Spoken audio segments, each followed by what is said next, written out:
clicked on this video, you know what it's about. It's about this damn scattergun I made that actually works in real life. Wow. Check it out. It shoots these little BBs that's loaded into these makeshift cardboard shotgun shells, and it actually shoots with some pretty nice force. And it also has a shell ejecting system, and it's pretty neat, but I'll show you more of that near the end of the video. For now, you're probably wondering how it works, how I made this, and how a weapon like this is even possible. Well, it's not.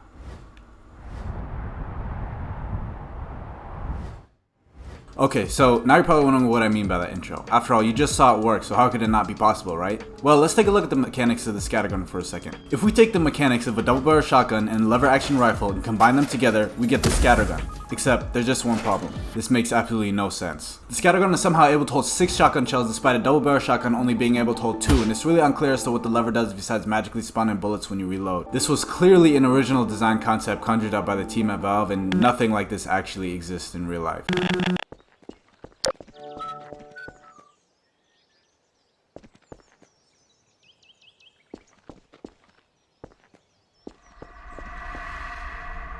And there I was, floating in the dark abyss, left to build a scattergun with nothing more than an impossible design concept. But just because it's never been done before, doesn't mean that we can't try. We just have to make a few adjustments.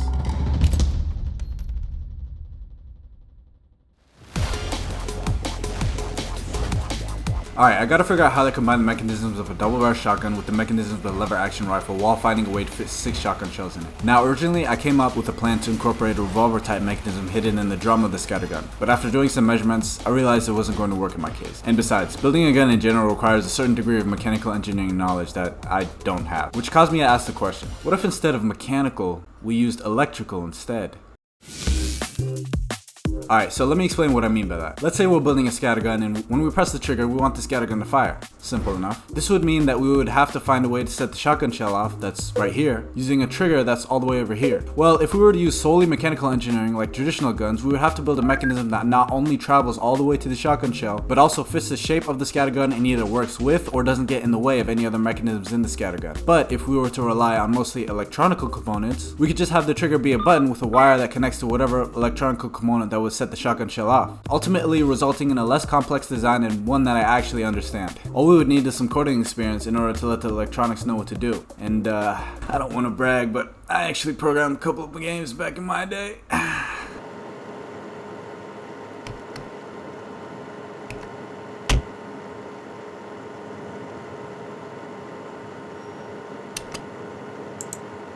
Okay, after establishing some basic design principles, we still have one big question left, and that was how we were going to get the BBs to shoot out of the shotgun shell. I had based the previous concept on the shotgun shells being able to shoot the BBs directly out of the shell itself without relying on any internal mechanisms within the scattergun, just like a real shotgun shell would. And I may get demonetized for telling you the method I used, but it's a good thing I made a YouTube membership program where for $4.99 a month, members get a cool little gift of a sandwich that over time builds itself up to a golden sandwich, along with behind the scenes work in progress updates, your name listed at the end of all my videos, and early access to new videos. So if you'd like to support my content, join my YouTube membership program. Anyways, after cycling through some ideas on how to get the shotgun shell idea working, I finally thought back to my sticky launcher video, which has horrible audio quality, I know. But in that video, I was able to launch a sticky water bottle using an alcohol cannon. And that's when I thought to myself, what if I made each shotgun shell like a mini alcohol cannon? And so, I did that.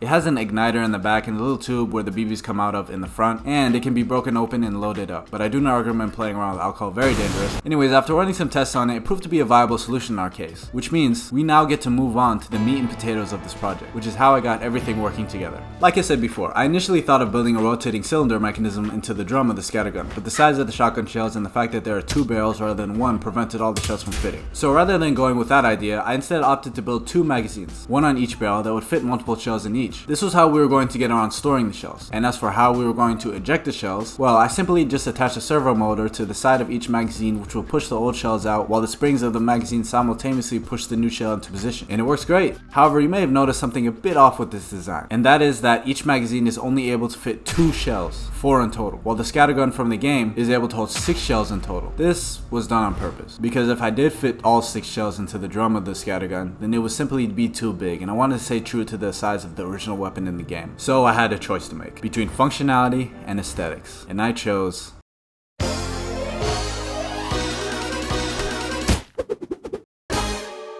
aesthetics.